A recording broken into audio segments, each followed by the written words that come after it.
It is a custom in the African tradition to ask elders for permission to speak. Thank you. To our ancestors whose shoulders we stand on, to our elders whose shadows we walk in, I greet you, my dear brothers and sisters and friends, in the language of one of the greatest civilizations on this planet. It gave the world the basic disciplines of knowledge of science, math, architecture, music, writing, law, religion, you name it, we did it. The Greeks called it Egypt, but they called themselves Kemet, and Kemet means land of the blacks. I greet you all in the Kemetic language, the word of peace, Hotep. It is always an honor and a privilege to pour libation because we truly do stand on the shoulders of our ancestors, men and women who have paved the way, who have sacrificed much. We're going to use water because water has no enemies. Water is the great cleanser, the great purifier. Everything on this planet that lives, it needs water. We'll pour water into the earth to invoke the spirits of our ancestors, and we'll say the word Ashe, which simply means so be it. So we pour this libation to God for all that God has done and for all that God will do. We say Ashe. We pour this libation to Mother Africa, birthplace of all humanity, everyone who has lived, everyone who is living, everyone who will live in the future. We have a common ancestral root in Africa. We say Ashe. We pour this libation to the classical civilizations of Africa. I mentioned Kemet because Kemet was the height, the apex, the zenith of African high culture. Many people came from far and wide to sit at the feet of African people to learn those basic disciplines of knowledge. But there were other great civilizations, Timeri, Punt, and Nubia. We say Ashe. We pour this libation to contemporary civilizations of Africa, of Ghana, Mali, Songhai, Benin, Great Zimbabwe. Civilizations that were flourishing even while Europe was going into a dark age in medieval time. So we pour this libation to those contemporary civilizations, the great University of Sankore and Timbuktu. We say Ashe. We pour this libation to the brothers and sisters, our people who suffered what is called the Ma'afa or Infakani or the Holocaust of our enslavement, uprooted out of Africa, laying a carpet along the Atlantic Ocean. And now we're in the Western Hemisphere, North America, Central America, South America, and throughout the diaspora. We pour this libation because we do not know their names, but we know of their tremendous sacrifice and their suffering. So we pour this libation to those brothers and sisters who suffered the enslavement of our people. We say Ashe. We pour this libation to those brothers and sisters who fought against enslavement. There's over 400 recorded revolts of our people fighting because we were not slaves. A slave is somebody or something that submits its will to a master. We fought.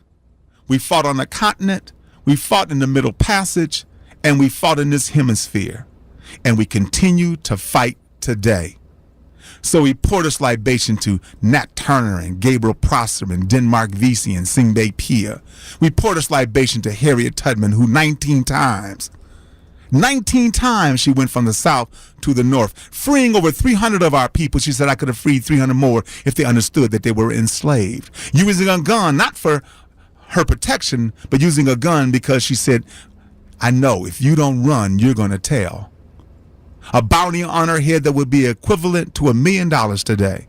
So we pour this libation in her honor, and Sojourner Truth, and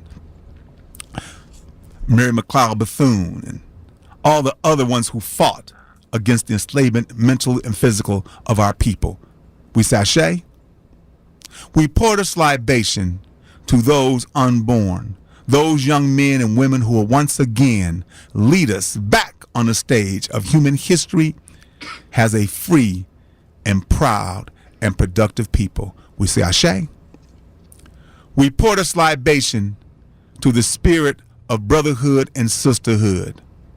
May it imbibe in us, not just at this moment or for a season, but forever, as we continue to work together to strengthen our community, to strengthen our families, the relationships that men and women must have to build good communities and good family life. We pour this libation to that spirit of brotherhood and sisterhood. Brothers and sisters, let us all say, Ashe, Ashe, Ashe. Shimhotep means go in peace. Asante Sana means thank you. Good afternoon, and welcome to Universally Speaking with Rahim Islam here on 860 WNOV The Voice.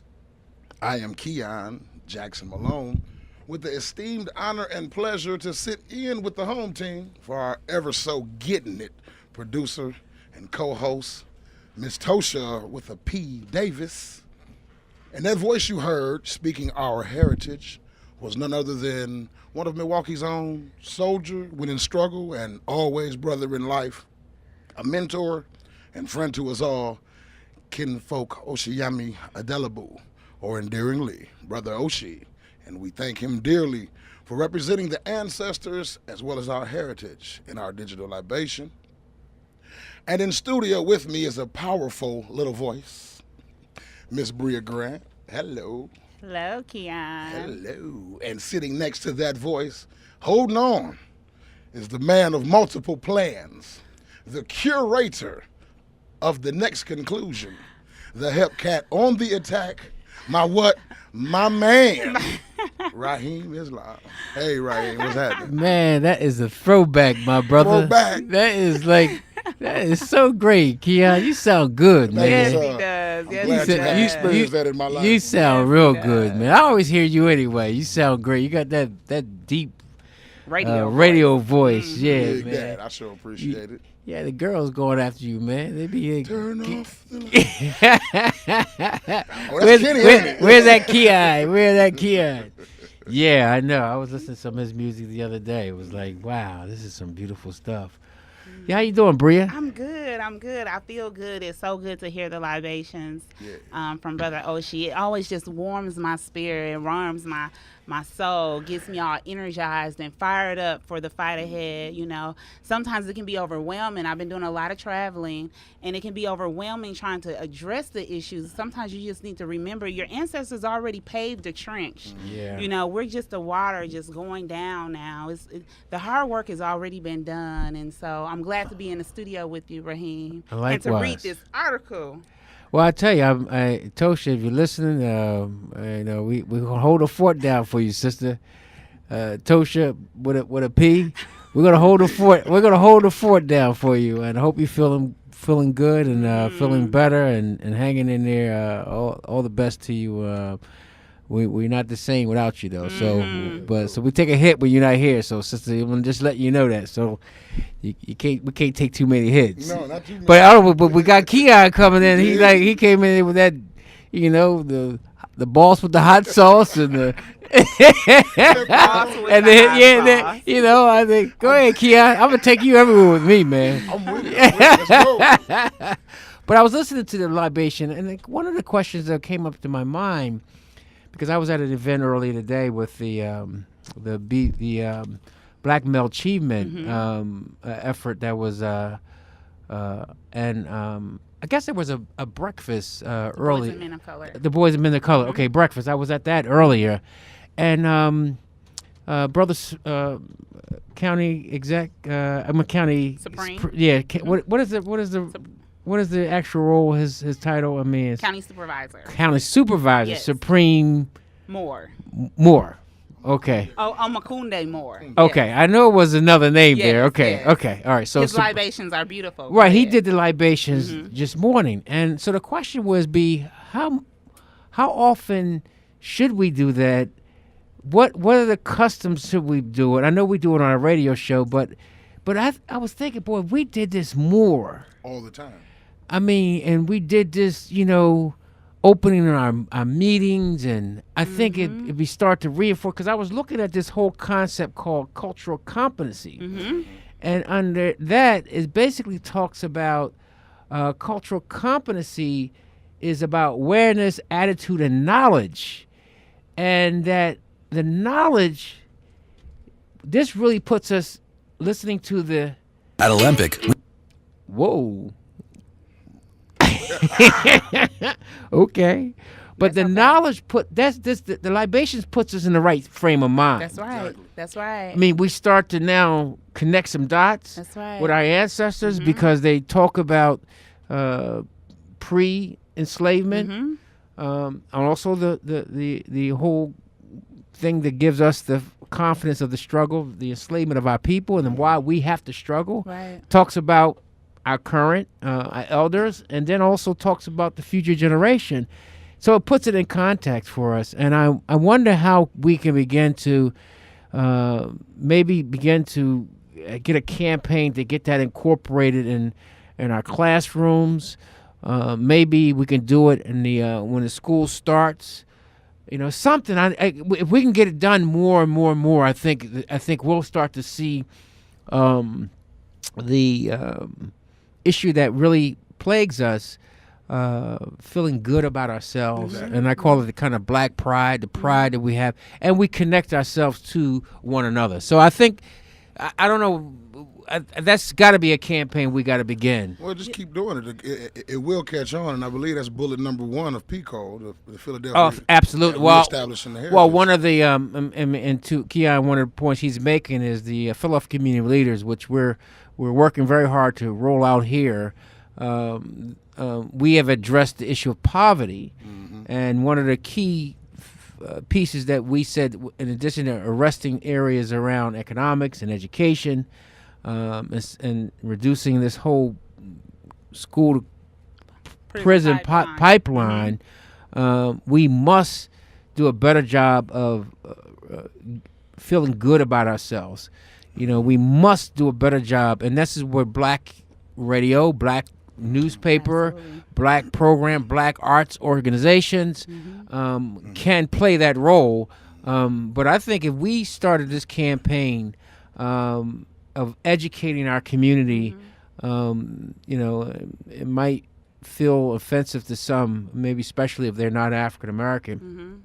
But if we have a predominant or a majority or even a more than majority, 100% African American kind of event, I think we should start pushing and promoting that the libations be something we should all be know, number one, and also as be like the Pledge of Allegiance, or the the whatever kind of ceremony, right? Be part of our custom. And there was an article in the New York Times that stated that children perform better when they know their history and they're connected to their culture. Oh, no question. And so I think that's an awesome concept, because what it does is it reinforces that I am not my own. In a society that produces individualism, we need to always remind our children that, you came from somewhere, you came from your mama, your grandmama, your great-grandmama, and these are the things that they did to pave the way so that you can have an easier life. And it kind of redirects their mind frame to help them to say, okay, it's not about me.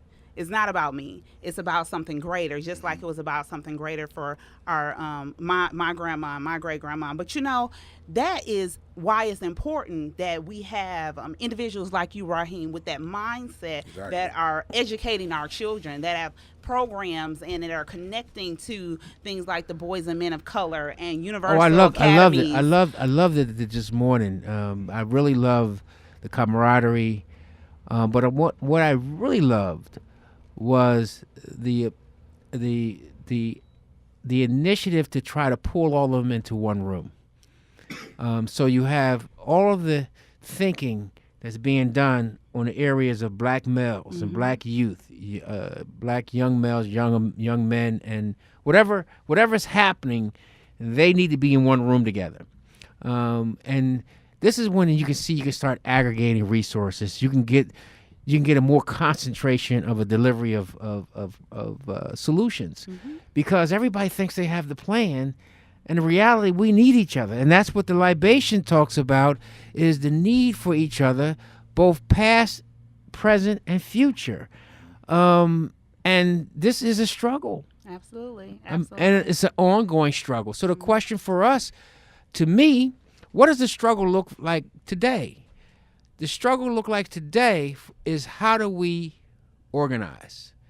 How do we organize a disorganized community or disorganized government, a disorganized solutions? I think that's where our struggle is probably going to be most great, because these disorganized sectors have operated a long time disorganized. And I try to talk a lot about that right now, is trying to break that cycle of disunity. Some of it is inherent. I mean, some of it is natural. There's a natural division between certain things, but they're only natural in the sense that trying to balance the power, so no one entity has more power than the other, but except that the people who have the biggest vision will have the power, because they'll have the infrastructure that goes with it, but they will have what you're not stopping in America is vision. If you got vision, you could do anything you want to do. You can use this infrastructure any way you want if you got vision. That's right. So you're not stopping that. But if you just regular and average, then you're gonna have to be influenced by and controlled by these sectors. We got to have vision, and people can rise above some of these sectors and start. And I've seen that today with the collaboration of all of those organizations who are involved in trying to help our black boys, our young black boys, and also our black men. Hey, Rahim, would it be wrong to say that in order to institute unity, first we got to get everyone together in the room and say, now what's wrong? and figure out and have like a, what am I looking for? Have like a... powwow? No, not a powwow, but Jesus. it could be. Well, it's an awareness. You gotta get it out. You gotta get it out like a session to see what the problem is, who has what, so that we can forgive and atone for what problem may be. And here's what I would take removed from language, is everybody. Everybody? Oh, okay. I will remove that language, because when you say everybody, it's impossible. Who does it start with? You. Gotcha. Me. Mr. Courtney had a saying, and I love his saying. I will always follow this saying: when black men lock arms, they can achieve anything they want to achieve. So it takes two to lock arms. So me and you locked arms, and then we lock arms with another brother and another sister. I think, but it starts, the first locking was these two coming together. So if we get it in our minds and we're committed, there's nothing we can't do. But we definitely have to come to the understanding of an awareness, and because that's this cultural competency, is the awareness that we've been damaged. Cultural competency. We have been damaged. And so, and I think the libation will, challenge the mind to think along those levels, even though we got a long way to unpack that. But clearly, if I kind of get a heavy dose of that on a regular basis, I think it definitely gets to your point of who comes when the call is made, who comes, and what will be the agenda. On the first part of the agenda has to be acknowledgement of the pain that we are in. That's what I was at. Grievances. That's right. What I was trying to think of. Well, they even talked about it a little bit about that today. But one of the things that I say that I've been in a few of these meetings like that, and I know they're fundamental to, again, our 21st century challenge. What does the fight look like today? Is organizing. Well, one of the things you got to come to as part of the Keon, what you're basically saying is we got to do the work before the meeting. Yeah. And the work we have to do before the meeting is make sure that when we come to the meeting, all grievances are left That's outside of the That's meeting. right. The meeting is bigger than any of us individually. The meeting is a continuation of the struggle. The meeting is not about our individual personal issues. And for those who have been impacted by personal issues, there are two options that we ask that they do. One is atone. Exactly. You know, there's nothing stopping you as a black man or a black woman to go to your black brother or black sister and apologize. Mm-hmm. You know, there's nothing stopping you. I guarantee you will be relieved beyond, especially when some of this stuff is old. Yes. The second thing is, even if someone has done you wrong, it's nothing greater for you to forgive the debt. So if something that someone owes you, hey, look, and I'm an accountant. And the strict accounting laws basically say that if I carry a debt too long, the IRS will tell me I have to wipe off that debt because you carrying this debt, but the reality is you're not going to get this debt. Mm-hmm. And you've been carrying this debt every year. So it says at some point you got to say, I'm going to wipe this debt. And you know, in your personal life, I mean, I've lived long enough to know that, you know, credit card debts. I remember getting credit cards in the late 60s when they first came out in the 70s. Mm-hmm. And we all messed up those credit cards. And I know people still doing it, but It takes 7 years. but clearly, if you don't pay them after a couple years, they write them off.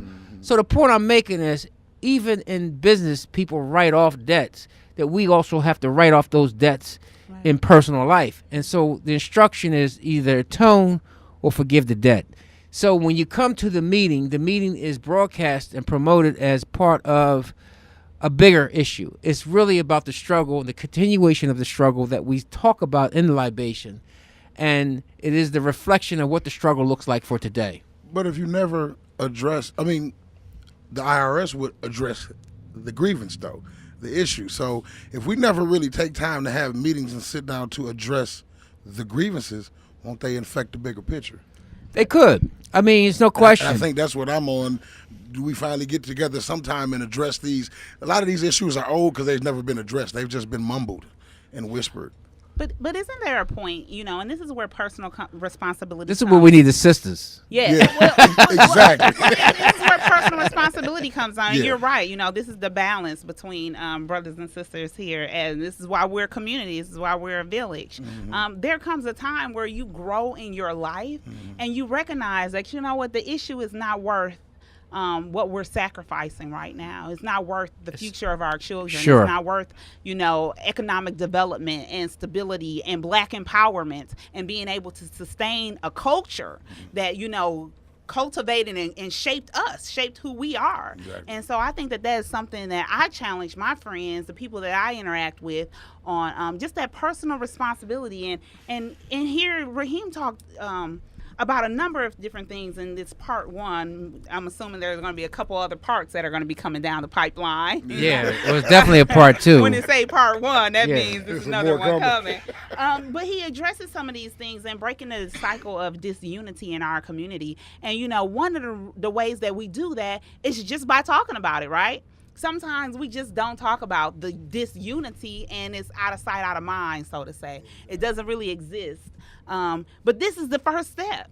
Let's just put it in. Let's put it out here. This is why I love Milwaukee Courier, because you can put your information out here. It's for the masses to be able to pick it up and read. And Rahim did a beautiful job with this article, part one. I know that Ptosha began to read it on Friday, but I want to kind of pick up from some pieces here. And I'm going to start. And our listeners, feel free. Universally speaking, Rahim's articles, they're on the website, MilwaukeeCourier.com. Please feel free to go there, follow us, join us. It's on the Facebook page as well. It says, when African Americans are not willing or able to break the cycle of majority politics in this instance, he's referring to, having them in the spheres of influence is meaningless. Black leadership rendered impotent defies the hope of our ancestors that these individuals will continue to unite and defend the black community. If black leaders didn't act like those individuals who held these positions prior to them, for most part they were white, and did not understand their responsibility to their people in the execution of their duties, they will allow majority politics to rule. And Rahim, you can help us in translating this, because sometimes people get siloed in their thinking, and they feel like it's, oh, you're only talking about politics on this issue specifically. Yes, but this can be translated into so many other areas in our community as well. Of course, like for example, the probably clearest examples are where you see the lines of separation between different aspects of government.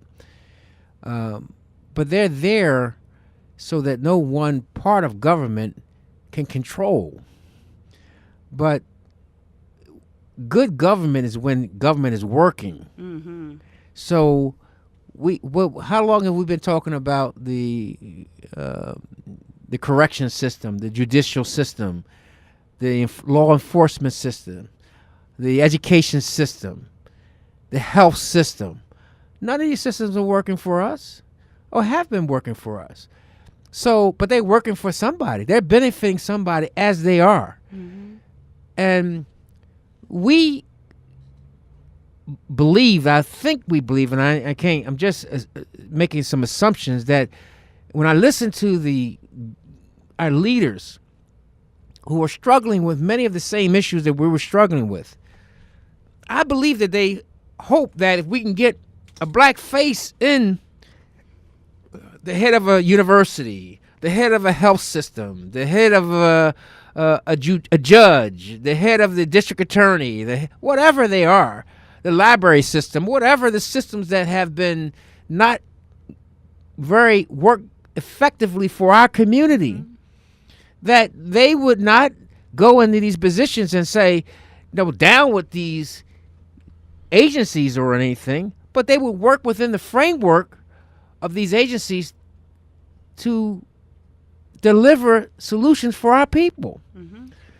They would not just replicate the attitudes, the climate and culture of the previous people. Right. Because the climate and culture of the previous people, it had limitations on how effective it could help black people. And not only that, the people who were steering the ship didn't really get it, didn't really care. And they would use the limitations that's already embedded in the infrastructure to not do anything. So you didn't have any vision. You didn't have any visionary leaders saying, you know what, a district attorney said, I'm not going to prosecute these kind of cases no more. You know, I'm free to do that. I've been charged to on behalf of the Commonwealth, or behalf of the state, or behalf of the city. I am the law enforcement officer for this, and I have chosen I will not prosecute these kind of cases. Or I have made the decision, like the sister in Baltimore did. I will prosecute a case. I will do all I can to get to the truth and the facts of the matter. When I see, in my mind, especially on video, when an armed officer kills an unarmed citizen.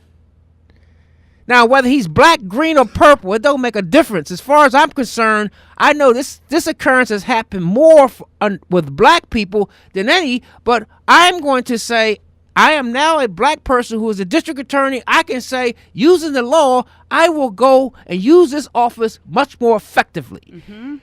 I will not take the principles and policies and the climate of my predecessor and do nothing. We need our leaders to do more precedent setting than following suit. Well, and that's what, that was the hope. Yes. But what happens? Here's what I see. And it gets a little bit complicated. But here's what I see. What prepared that individual to step outside the traditions that they inherited? Not much, if they don't know their history. That's right. That's right. If they don't know their history, there's nothing that has been left outside that would have prepared them to take on this role to do something different than their predecessor. One, in fact, I've seen in some occasions, I've seen more oppression being handed down, and not only the oppression, because, there's sometimes interpretation, but the attitude. It's the same attitude, whether it was, the traditions that have plagued us previously, where you have now a black person saying, those people, them, they are Negro. Wait a minute, did I just lose into something? Yeah, buddy. I thought we were all in this together. Right. So they have now been able to almost shed their black skin. And now how silly do they look? That they have the power, but not only are they afraid to use the power, but they don't even believe that they should even use it to help their people. So that's what I was trying to get to. And unfortunately for us, in many of the positions of power, as black people, even today, 2015, October 2015, this is October, right? Yeah, okay. I'm gonna make sure I'm clear. It's going I'm by losing fast. it here. But in October 2015, we still are getting the first black positions.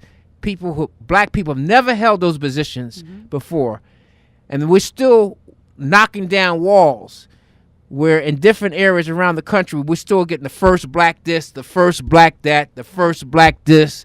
And so we have to understand, in this country, this has been the struggle to get those seats, into those seats of power, but not so that we can assimilate. No, we follow the rules of the law. We upheld the rules of the law and the guidance and the mission and the purpose of those agencies and whatever offices we take. But we have a unique slant, an obligation to try to address the issues of the black community and not be fearful of them. So, sorry for the long answer, but no, that's good. What it was. It's I'm glad you shared that, because sometimes it is difficult for us to understand in reading here how that's translated in different sectors and different parts of our community. And to be able to build unity, we have to see in different situations how our principles apply, because those are principles of living for life, to say that when any position I get into, I have to be cognizant of the fact that my people need a leg up. My people need to be looked out for. My people are the people that I have in mind when I'm doing policy, when I'm doing legislation, when I'm doing, programming and all Sure. that stuff. That I have to be conscious of that as a leader. If I sometimes you don't put yourself as a leader, others do. But if people look up to you as that, I define what leadership is. And so we all are leaders.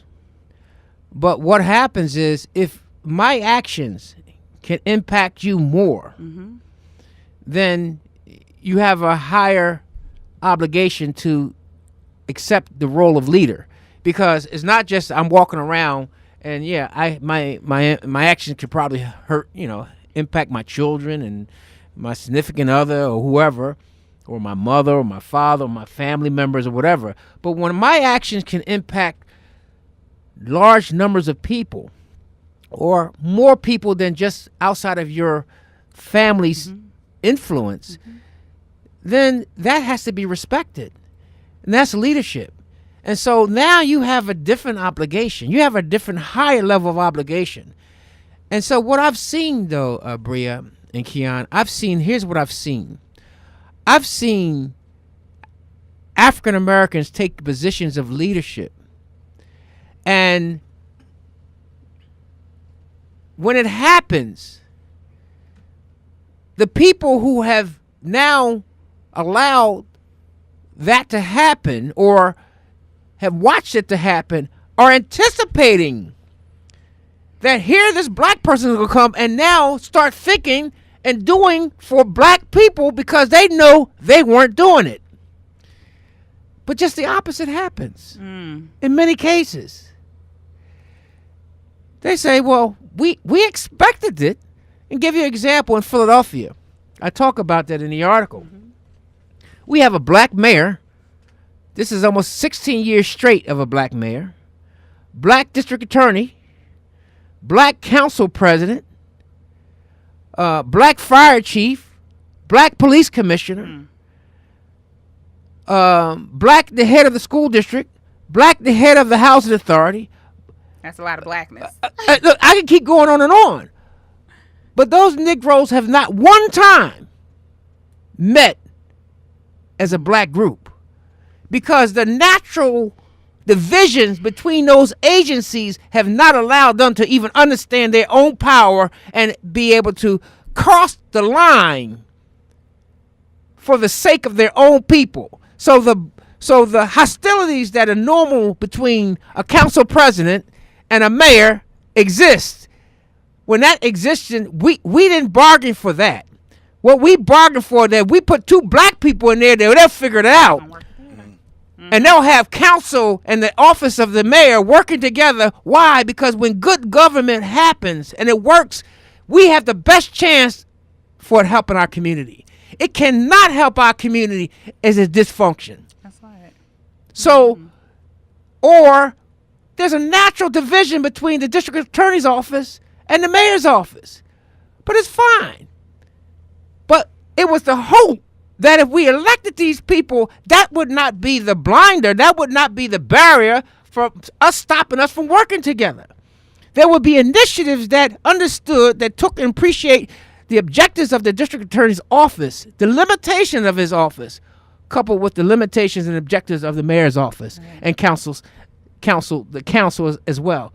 Why? Because our community cannot afford this kind of siloed, this kind of you do your thing and I'll do my thing. That's right. And it starts with our conversation will begin when I met earlier and seen all of the organizations who are working together around the Black Male Initiative or around Young Black Boys Initiative.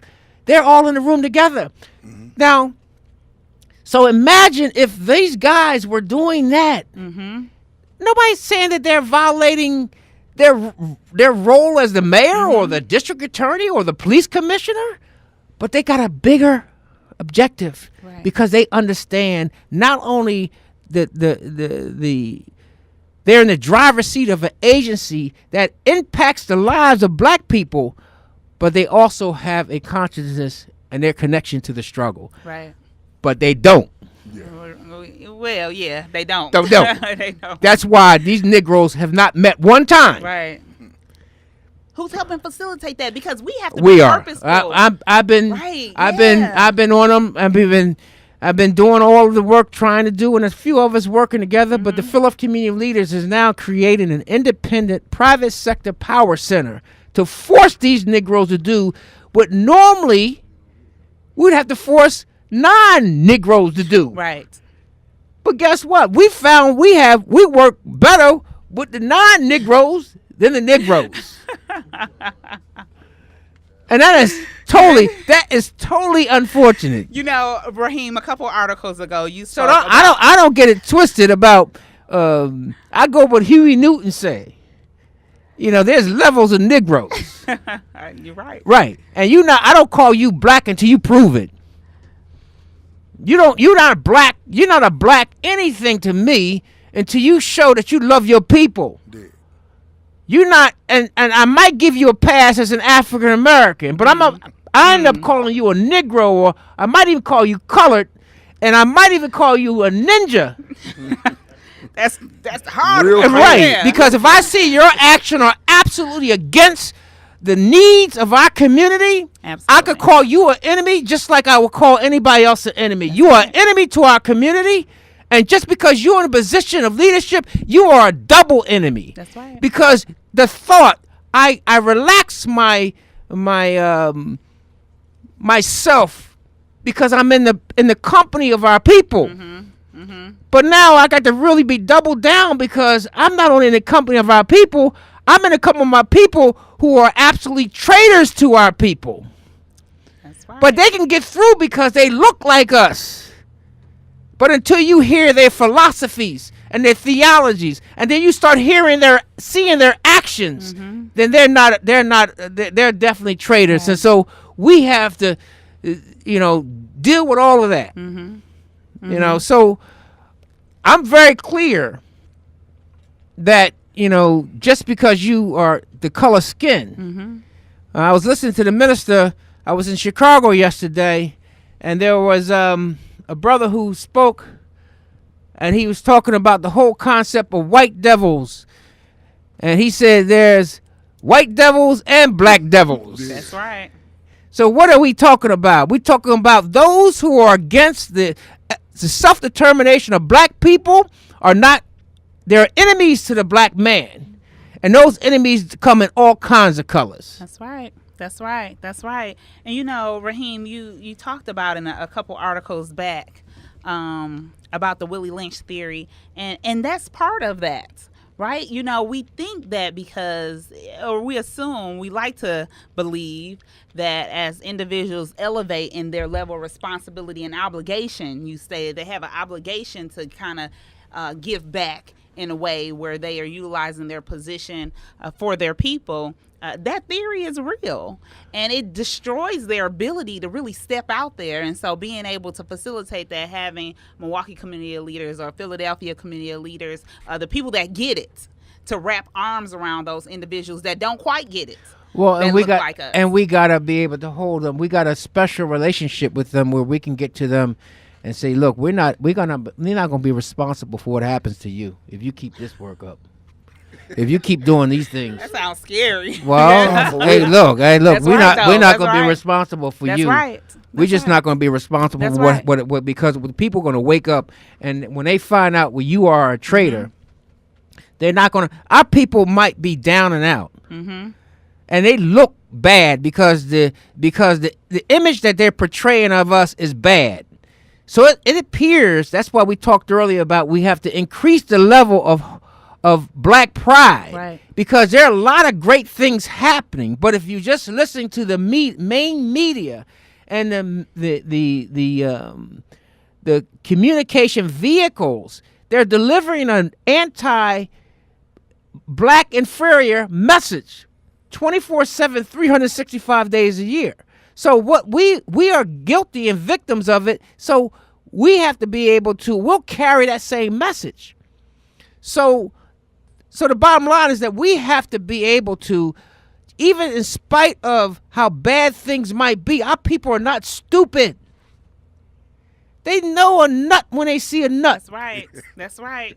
We got the intuition. Right. They and especially our elders be like, no, I'm not, so you can't be passing that on. So, oh no, we don't like Farrakhan. Well, we like Farrakhan. Yeah. Or we don't like Rahim, and say, well, what has Rahim done to you? The bottom line is that they're not going to go for that nonsense, but they'll look at your behavior. Right.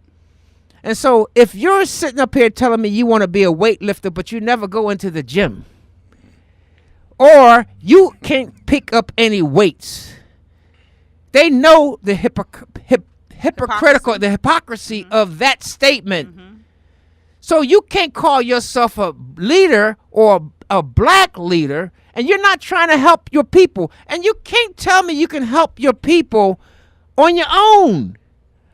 Your sphere of influence is not enough to transform the lives of our people. We need more. We need more people working together. That silo approach could not happen. Now, under normal circumstances, it might. But in our situation, we in an extreme. That's right. So it's like, we got stage 5 cancer and you want to give me an aspirin? Right. I'm beyond that. No. We need chemo. We need, what is the other one? Radiation. Right. We need the toxics. We need blood transfusions. We need immediately around the clock effort. And what am I saying? It means that we require organized, more laser, more strength heavier doses of medicine, which requires more strategic alliance. It's not enough that we get a person in the position that can help us in workforce development. Right. And you're not working with the person in housing. You're not working with the person in education. You're not working with the person that's handling children and human services. You're not working with the correction system. Dealing with the people, of the men who are coming out of the system. Coming back home. We're not working with law enforcement. It all has to be worked together for us to have a shot. We're at that level of illness as a community. It's more than food for thought. It's soul stew to sip on. And I'll let you sip on that and let it simmer while we pay some bills and go to a commercial break. You're listening to Universally Speaking with Rahim Islam here on 860 WNOV. Caller, you stay on the line and we'll catch you on the other side of the break. Welcome back to Universally Speaking with Rahim Islam here on 860 WNOV, The Voice. Rahim, brothers on the slide. I love it. Samandi is a Samandi. They had another big hit. Was like a commercial hit, real big hit, and it was more of one of the club hits. And I gotta preface and say club. It's not the club that you guys know about. Yeah. I mean, we didn't have these kind of clubs. These clubs, we had real clubs. You go and dance, you go and dance, and and hang out and everything. Oh, that's the same kind of club we had. Yeah. No, I hear. I hear. Y'all had the Atomic Dog and the Spank. And all that. I hear all kinds of stuff when they say club, the club. But anyway, they had a big hit. But I was also, when you were saying the Voice of Milwaukee, I was looking at this beautiful ad in the Courier with Eric Vaughn, who I saw earlier today, Sherwin, host of the Forum, Eric, host of the Eric Vaughn Show, Al Sharpton, keeping it real, keeping it real, with who's that other guy? With Rev. And and this other guy, I gotta get a new picture for this guy though. It's Kareem, right? Kareem Israel. Yeah, right. That's Kareem Israel, we also known as Rahim Islam, host of Universally Speaking. But I tell you, this is a very powerful. I'm honored to be a part of this group. That's beautiful black men there. Yeah, so glad you are. We do have a caller on the line. Caller, welcome to Universally Speaking with Rahim Islam. Go ahead. Hi. Good afternoon. I want to mention about, you mentioned Philadelphia. I lived in Philly for 30 years, moved here about 18 years ago. There was a time when all black people came together as far as the elected officials from the federal level all the way down to the, we say common council here, right? State representatives and all of them. From Georgie Woods, Jerry Montezire that you mentioned had passed. I had nobody even call me about that. Sorry to hear he passed. What a big loss. Yeah. Well, there's so many. I mean, Georgie was Georgie. I woke up every morning with Georgie Woods on the radio. So, and when he changed from the music, do you remember that? Oh, absolutely. He also, you got information from Black radio, and that was key. Well, it happened. The first move incident on 38th Street. Mm-hmm. I'm definitely familiar. That's when he changed from music to talk radio. And then you had E. Stevie Collins, who also passed away. All of those. I mean, when we wanted something done, we got it done. I left during the Ed Rendell administration. I was working for the administration. And they just let me know that you're not under Wilson Good anymore. Right. You're under Ed Rendell. It was time for me to leave. Because I knew what it meant. I knew there was going to be a change. And I go back, I see the same things that I left under Rendell in Germantown where I live. Nothing has changed. It's still the same cars that are sitting there. I left 18 years ago. I mean, when we stick together, when we're together, things change. We did the Street Brothers, when we did Whitman, when they said no black folks can come into that area. I mean, we marched on Whitman Park and all of those sister, things. we having our private conversation. You know that, right? But I mean, here's I go what. back there, but I got, and I'm a community organizer. I got my community organizing efforts and all those things from there. Well, let me Yeah. just say this here. I think the big point, one of the big points, you made several, but one of the big points that, and I'm trying to connect the dots, is that for many of us is that our history is not that long. Number one, we forget that we think that we've been out here a long time, and our first this and our first that, it just was right around the corner.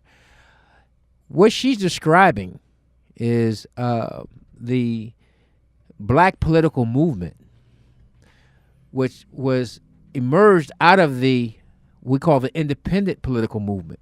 And why was it independent political movement? It was an independent political movement because the Republicans or the Democrats would not allow us to have control of our own destiny. Right. So it's where you are in the continuum. But guess what? Everybody's continuum is still starting around in the maybe mid 60s to early 70s. Nobody's continuum goes deeper than that. So for us, most of us starting there, and some cities still haven't gotten there, but it's still not that far away. And we should understand that when we look at these things in the context of our history, we must come to understand that these things happened yesterday.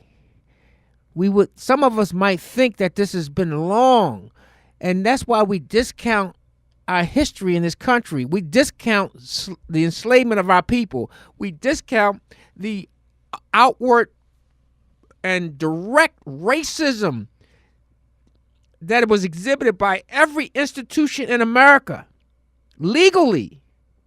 We discount as if it happened 1,000,000 years ago. But it happened in my lifetime, in your lifetime. And so what we have to do is now connect the dots with the struggle, and that's what we have to do, and that's what we're attempting to do. Absolutely. I want to encourage our listeners to make sure they pick up a copy of the Milwaukee Courier or visit the Milwaukee Courier online to see Rahim Islam's latest article, We Must Break the Cycle of Disunity and Defend the Black Community, Part 1. I want to also encourage our listeners, Rahim, to go and visit our Universal Academy Lee Street campus, a beautiful, beautiful campus. I will say, I have to admit that I didn't like going to the McDonald's there because the school was abandoned. It looked like a Freddy Krueger scene. But now, it's a beautiful, beautiful campus. Yeah. And that's what it is. It's a campus. It has a beautiful parking lot, a beautiful outdoor area. It has just totally transformed. It's babies over there now. Yeah. They're in it's just a beautiful thing to see. Beautiful thing. The building is phenomenal. Absolutely. So I'm proud. I had to look like a little baby or something, I'm proud. My baby looked pretty and everything. That's a pretty building.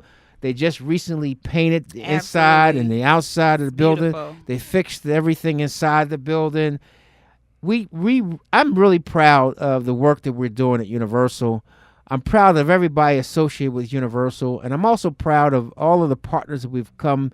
MPS has been a big partner with us, believing in the concept, and we've been able to deliver. Education is taking place. We need the parents to come, just visit the school. But I'm sure, though, Bria, if they drive by, they'll see it won't be the Freddy Krueger situation anymore. No, that's not going on. And what's more importantly is that it's important that we drive our education for our children. And at Universal Academies, and I say academies because there are 4 campuses, they definitely do that for our community, our black children, as well as our brown children in our community as well. They do a great job of structured curriculum programming and black empowerment. So we thank you so much. And as always, Rahim, time flies when we're together having such a grand time. Yeah, I know. You got some shout outs there? Yeah, I do have some shout outs. I want to shout out to Ptosha again for even though she's not here, she's definitely contribute to this show. Even today's show. Oh yeah, definitely. She's here when she's not here. So we want to give her all the consideration and thanks for all of her efforts to make this show what it is. but also all of the other hosts and my main man Keon. You sound real good. I really love your voice, but more importantly, though, I really love your spirit. You are really one of the people that I look to as the leaders of our city. And so I think that I'm really honored to be able to share whatever I can share with you, and God willing that we know we'll be in good hands. We got a young crop here, Bria and you, Keon, and my main TC over here. He's over there behind, and he also gets involved in the discussion. Tony is a very conscious person. Yes, Believes and loves his people. So I'm honored, and none of this could happen without the Godfather. I know he don't like that term, but I use the term affectionately, the Godfather, Mr. Jones, for all the work he does in our community and all the people he helps. And so it definitely, I see more than most people see, and I'm just honored to be part of that chain. And so I'm happy. We're gonna close out a little earlier than we usually. But we'll be back again on Friday and right back at you with more of Universally Speaking. Thanks for everyone.